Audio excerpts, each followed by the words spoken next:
করে তুমি আমাদের জীবনের গুনাহগুলো মাফ করে দাও আল্লাহ। দুনিয়ার জীবন আল্লাহ অতি দ্রুত শেষ হয়ে যাবে, আখিরাতের লম্বা জীবন শুরু হবে। আল্লাহ, আমরা দুনিয়ার জীবনের চাইতে আখিরাতকে বেশি পছন্দ করি। মেহেরবানি করে তুমি আমাদের আখিরাতের জন্য আমাদের তাকওয়ার জীবন তৈরি করে দাও।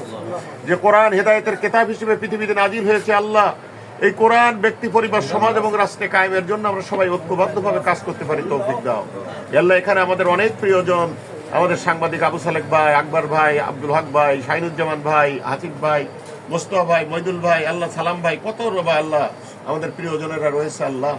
আল্লাহ সবার নাম উচ্চারণ করতে পারিনি, মেহেরবান তুমি আমাদের সকলকে চেনো, জানো, তুমি মেহেরবানি করে আমাদের জীবনের গুনাহ মাফ করো আল্লাহ। আমাদের আব্বা আম্মা, আত্মীয় স্বজন যারা ঘরের গৃহিণী ঘুমাই গেছে তাদের জীবনের গুনাহ মাফ করো। আমাদের সকলকে তুমি জান্নাতুল ফেরদাউস নসিব করো। বিশ্বনবী সাল্লাল্লাহু আলাইহি ওয়াসাল্লামের পাক আর মুবারকে আমাদের রমজানের तमाम সওয়াব তুমি পৌঁছে দাও, তোমার প্রেমিক বান্দাবান্দিদের পৌঁছে দাও আল্লাহ।